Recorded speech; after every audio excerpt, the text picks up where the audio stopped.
Hi friends, welcome to வாமணி. Investment பயணமானது Volvo பஸ்ஸில் ட்ராவல் பண்ணுற மாதிரியோ இல்லை ஏசி கோச்சில் ட்ராவல் பண்ணுற மாதிரியோ ஸ்மூத்தாகவோ இலகுவாகவோ இருக்கிறது கிடையாது. இன்வெஸ்ட்மெண்ட் பயணத்தில் ஏற்றம் இறக்கம் இருக்கலாம், நீங்கள் எதிர்பார்க்காத சர்ப்ரைசஸ் கிடைக்கலாம், 10 இல்லை 15% உங்களோட இன்வெஸ்ட்மெண்ட் மதிப்பானது குறையலாம் எந்த நேரத்திலையும். ஸோ இதெல்லாமே கடந்து தான் நீங்கள் போக வேண்டியதாக இருக்கும். கடந்த 1.5 வருஷத்தில் மார்க்கெட் ரொம்பவே உச்சத்தில் இருக்குது. எய்தர் சென்செக்ஸாக இருந்தாலும் நிஃப்டி 50 இருந்தாலும் இந்த உச்சத்தில் இருக்கக்கூடிய மார்க்கெட்டில் போய் பல்காக ஒரு பெரிய அமௌண்ட் முதலீடு பண்ணுறதா இருந்தாலும் சரி, இல்லை மார்க்கெட் உச்சத்தில் இருக்குது குறையட்டும் நான் அப்புறமேல் முதலீடு பண்ணுறது சொல்கிறதா இருந்தாலும் ரொம்பவே தவறு. இன்வெஸ்ட்மெண்ட்னு பார்க்குறப்போ எப்பொழுதும் ரிஸ்க் இருக்க தான் செய்யுது. அந்த ரிஸ்க்கை எப்படி கையாளுவது அப்படின்றத பற்றி தான் இன்றைக்கி நம்ம டீட்டெயில்டாக பேச போகிறோம். சரி, வாங்க வீடியோக்குள்ளே போகலாம்.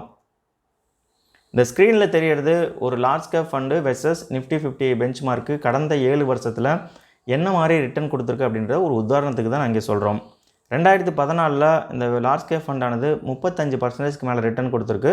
முதலீட்டாளருக்கு நல்ல லாபம். இதை அடிப்படையாக வச்சு இன்னும் பெரிய பல்காக ஒரு அமௌண்ட் முதலீடு பண்ணியிருந்தார் அப்படின்னா 2015லும் 2016லும் அவருக்கு ஒரு பெரிய சர்ப்ரைஸ் இருக்குது. லார்ஜ் கேப் ஃபண்டானது 5% கீழே ரிட்டர்ன் கொடுத்துருக்கு. ஸோ முதலீட்டாளர் 5% போதுண்டா சாமி அப்படின்றத மாதிரி நினச்சிட்டு வெளியே வந்திருந்தார் அப்படின்னா 2017 லார்ஜ் கேப் ஃபண்டானது 35% கொடுத்துக்கூடிய ரிட்டனை அவர் அனுபவிக்க முடியாமல் போயிருக்கும். ஸோ ஈக்விட்டி மியூச்சுவல் ஃபண்டில் இருக்கக்கூடிய ஏற்றம் இருக்கும் இதை தான். இதை பார்த்துக்கிட்டு முதலீடு பண்ணுங்கள். ஸோ உங்களுக்கு ஒரு பிஸ்னஸ் ஆப்பர்ச்சுனிட்டி, தொழில் தொடங்குறதுக்கான ஒரு நல்ல வழிவகை செய்கிறாங்க இவங்களோட வாட்ஸ்அப் நம்பரானது 9488058111க்கு வாட்ஸ்அப் பண்ணிங்கன்னா என்ன தகவல், எப்படி பிஸ்னஸை தொடங்கணும், என்ன மாதிரி ஆப்பர்ச்சுனிட்டி இருக்குது அப்படின்றத டீட்டெயிலாக சொல்லுவாங்க. அதற்கேற்ற மாதிரி நீங்கள் பார்த்துக்கிட்டு உங்கள் பிஸ்னஸை தொடங்கலாம். சரி, என்னென்ன மாதிரி ரிஸ்க் இருக்குது இன்வெஸ்ட்மெண்ட்டில் அப்படின்றத பார்ப்போம். முதல் ரிஸ்க்கு, மியூச்சுவல் ஃபண்ட் ஸ்கீம்ஸை பொறுத்தளவுக்கு கேரண்டியோ இல்லை அசியூர்ட் ரிட்டனோ எந்த ஒரு மியூச்சுவல் ஃபண்ட் ஹவுஸும் தரேன் அப்படின்ற மாதிரி சொல்ல மாட்டாங்க. ஏன் அப்படின்னா பொதுவாக அந்த சிறுசேமிப்பு திட்டமான RD, FD, DD, Sukanya Smriti, பிபிஎஃப்ன்றதுக்கு ஒவ்வொரு ஸ்கீமுக்கு ஏற்ற மாதிரி வட்டி வீதம் கொடுப்பாங்க. உதாரணத்துக்கு ஒரு 7.1 இருக்கலாம், இல்லை 7.6 இருக்கலாம். நீங்கள் எவ்வளோ பணம் டெபாசிட் பண்ணுறீங்களோ அந்த பணத்துக்கு ஏற்ற மாதிரி அவங்க வட்டி கணக்கிட்டு உங்களுக்கு வட்டியும் அசலும் திருப்பி கொடுத்துருவாங்க. பட் மியூச்சுவல் ஃபண்ட்னு வரப்போ கடந்த காலங்களில் இருக்கக்கூடிய மாதிரி ஒரு 40% கொடுத்துருக்கலாம், இல்லை இப்போ பார்த்தீங்கன்னா ஒரு 10% கொடுக்கலாம், எதிர்காலத்தில் ஒரு -5 இல்லை -10 அப்படின்ற மாதிரி மிக்சடாக கொடுக்கலாம். ஸோ அதில் இருக்கக்கூடிய ரிஸ்க் என்னென்னு பார்த்துக்கிட்டு என்ன மாதிரி ப்ராடக்ட்டை சூஸ் பண்ணுறாங்கன்னு பார்த்துக்குங்க.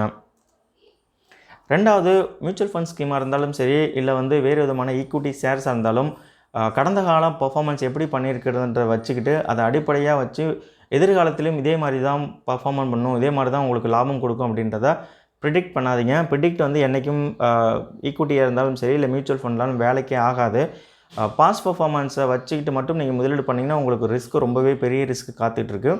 பாஸ்ட் பர்ஃபார்மன்ஸை வச்சு ஒரு மியூச்சுவல் ஃபண்டை சார்ட் அவுட் பண்ணி அதில் பண்ணலாமா வேணாமான்றது வேறு விதமான காரணங்களை வச்சுக்கிட்டு பண்ணுங்களே ஒழிஞ்சு பாஸ்ட் பர்ஃபார்மன்ஸை வச்சுக்கிட்டு மட்டும் நீங்கள் என்றைக்கும் முதலீடு பண்ணாதீங்க. அது ரொம்பவே ரிஸ்கில் போய் முடியும். ஸோ அடுத்து மார்க்கெட் ரிஸ்க் அப்படின்றது ஈக்விட்டி ரிலேட்டடான மியூச்சுவல் ஃபண்ட் ஸ்கீம்ஸில் நிறையா இருக்கும். உதாரணத்துக்கு மார்க்கெட்டில் இருக்கக்கூடிய கம்பெனி ஸ்டாக்ஸை பேஸ் பண்ணி தான் இந்த ஈக்விட்டி மியூச்சுவல் ஃபண்டை உருவாக்கிடுவாங்க.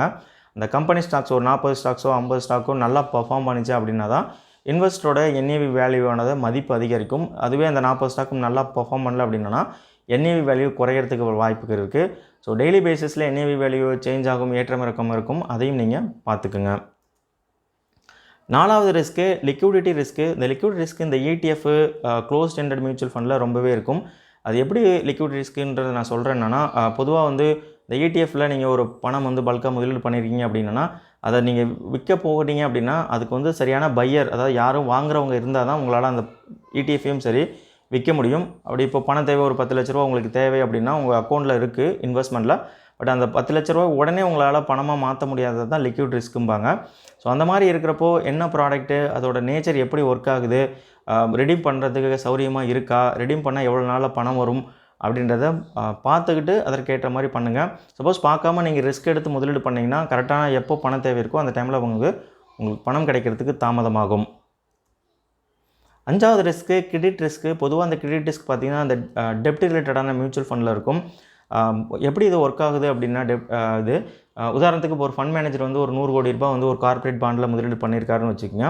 அந்த கார்ப்பரேட் பாண்டானது அந்த 100 கோடி வாங்கியிருக்க பணத்துக்கு இவ்வளோ % நான் உங்களுக்கு வட்டி போட்டு முதிர்வாழம் முடிஞ்சு திருப்பி தரேன் அப்படின்ற மாதிரி ஒரு ப்ராமிஸ் பண்ணியிருப்பாங்க. ஸோ முதிர்வாழம் முடிஞ்சு ஃபண்ட் மேனேஜர் போய் இந்த கார்ப்பரேட் பாண்ட் அந்த யார் கொடுத்தாங்களோ அவங்ககிட்ட கேட்குறப்போ இப்போ பணம் எங்ககிட்ட இல்லை, நாங்களே கடனில் இருக்கோம், பணம் கொஞ்சம் நாளைக்கு அப்புறம் தரோம் அப்படின்ற மாதிரி இழுக்கடிச்சாங்க அப்படின்னா அவங்க பண்ணியிருக்கக்கூடிய முதலீடு தொகையை பேஸ் பண்ணி தான் NAV வேல்யூ கால்குலேட் பண்ணுவாங்க. அப்படின்றப்போ அந்த 100 கோடி பணம் எங்கே போகும், என்ன மாதிரி பண்ணுவாங்கன்றப்போ ஸோ முதலீடு மத்தியில் பார்த்தீங்கன்னா ஒரு பெரிய அச்சம் இருக்கும். என்ன பண்ண போகிறாங்களோ, NAV இன்னும் குறையுமா அப்படின்ற மாதிரி இருக்கும். ஸோ அதற்காக இது பண்ணுறப்போ நீங்கள் பார்த்துக்கிட்டு முதலீடு பண்ணுங்கள். என்ன மாதிரி போர்ட்ஃபோலியோ வச்சுருக்காங்க, அந்த போர்ட்ஃபோலியோ இருக்கக்கூடிய கம்பெனியோட பாண்ட்ஸ் என்ன மாதிரி இருக்குது, சென்ட்ரல் கவர்மெண்ட் கொடுத்துருக்காங்களா, இல்லை ஸ்டேட் கவர்மெண்ட்டா, இல்லை கார்ப்பரேட் பாண்டு என்ன ரேட்டிங் இருக்குது அப்படின்றத பார்த்துக்கிட்டு முதலீடு பண்ணுங்கள். ஸோ அடுத்து கான்சன்ட்ரேஷன் ரிஸ்க்கு. ஒரு முதலீட்டாளர் முதலீடு பண்ணுறப்போ ஒரே ஒரு கம்பெனி ஸ்டாக்ஸில் முதலீடு பண்ணுறதா இருந்தாலும் சரி, ஒரே ஒரு மியூச்சுவல் ஃபண்டில் முதலீடு பண்ணுறதாலும் சரி, ஒரே AMCயில் போயிருக்கக்கூடிய மியூச்சுவல் ஃபண்டில் முதலீடு பண்ணுறதாலும் ரிஸ்க்கு ரொம்பவே அதிகமாக இருக்குது. குறிப்பாக ஒரு 4 இல்லை 6 மியூச்சுவல் ஃபண்ட் ஸ்கீம்ஸை தேர்ந்தெடுத்து முதலீடு பண்ணுறப்போ ஒவ்வொரு மியூச்சுவல் ஃபண்ட் ஸ்கீமும் ஒவ்வொரு ஹவுஸ்லேருந்து எடுத்துங்க. உதாரணத்துக்கு இப்போ SBIலேருந்து ஒரு 2 மியூச்சுவல் ஃபண்டு, ICICIலேருந்து ஒரு மியூச்சுவல் ஃபண்டு, பராக் பாரிக்லேருந்து ஒரு mutual fund, HDFC mutual fund ஹவுஸ்லேருந்து ஒரு 2 ஃபண்டு அப்படின்ற மாதிரி கலவையாக எடுத்து பண்ணுறப்போ ஒவ்வொரு மியூச்சுவல் ஃபண்ட் ஹவுஸும் பார்த்திங்கன்னா ஒவ்வொரு விதமான இன்வெஸ்ட்மெண்ட் ஸ்ட்ராட்டஜியும் ஃபாலோ பண்ணுவாங்க. ஃபண்ட் மேனேஜர் ஒரு விதமான ஸ்ட்ராட்டஜி ஃபாலோ பண்ணுவாங்க. அப்படின்றப்போ உங்கள் போர்ட்ஃபோலியோ ஒரு டைவர்சிஃபை போர்ட்ஃபோலியோ இருக்கும். ரெண்டாவது, ஒரே ஒரு கம்பெனியில் ஷேர்ஸில் மட்டும் முதலீடு பண்ணாதீங்க. 10 இல்லை 10க்கு மேற்பட்ட கம்பெனி ஷேர்ஸை வாங்கி முதலீடு பண்ணுங்கள். டிஃப்ரெண்ட் செக்டரில் பண்ணுறப்போ போர்ட்ஃபோலியோ டைவர்சிஃபை போர்ட்ஃபோலியோ இருக்கும். உங்களுக்கு ரிஸ்க்கும் குறையிறதுக்கு வாய்ப்புகள் இருக்குது. ஸோ ரிஸ்க்கு உங்களால் தவிர்க்க முடியாது, பட் ஏன்னா அது உங்கள் கண்ட்ரோலில் இல்லை. பட் ஆனால் ரிஸ்க்கை உங்களால் மேனேஜ் பண்ண முடியும், கையாள முடியும். எப்படின்னா அதற்கு உண்டான இன்வெஸ்ட்மெண்ட் ஸ்ட்ராட்டஜியை நீங்கள் ஃபாலோ பண்ணிங்கன்னா கண்டிப்பாக ரிஸ்க்கை உங்களால் மிட்டிகேட் பண்ண முடியும். ஈக்விட்டின்னு பார்க்குறப்போ லாங் டேர்முக்கு முதலீடு பண்ணுங்கள். சிஸ்டமேட்டிக் இன்வெஸ்ட்மெண்ட் பிளான் மூலியமாக முதலீடு பண்ணுங்கள். STP மூலியமாக முதலீடு பண்ணுங்கள். அப்படி பண்ணுறப்போ ரிஸ்க்கை உங்களுக்கு ஓரளவுக்கு கம்மி பண்ண முடியும். டெப்ட் ரிலேட்டடான மியூச்சுவல் ஃபண்டில் நீங்கள் முதலீடு பண்ணுறதா இருந்தாலும், அது விதமான ப்ராடக்ட்டில் முதலீடு பண்ணுறதாலும் அந்த பாண்டோட ரேட்டிங் என்ன மாதிரி இருக்குது, அந்த NCயோட ரேட்டிங் என்னது, AAA-வா, AA-வா, சிங்கிள்-Aவா இருக்கான்னு பார்த்துக்குங்க. முதிர்காலம் கரெக்டான டைமில் இதற்கு முன்னாடி கொடுத்துருக்காங்களா, அந்த கம்பெனி என்ன மாதிரி பிஸ்னஸ் பண்ணுறதுன்றதை தெரிஞ்சுக்கிட்டு அதற்கப்புறம் நீங்கள் முதலீடு பண்ணிங்கன்னா நல்லாவே இருக்கும். இவ்வளோ நேரம் டைம் ஸ்பெண்ட் பண்ணி வீடியோ வாட்ச் பண்ணதுக்கு ரொம்பவே நன்றி. இந்த வீடியோ பிடிச்சிருந்தால் லைக் பண்ணுங்கள், கமெண்ட் பண்ணுங்கள், ஷேர் பண்ணுங்கள். மேலும் வாமணி சேனலை மறக்காமல் சப்ஸ்கிரைப் பண்ணிக்கங்க. நன்றி, வணக்கம்.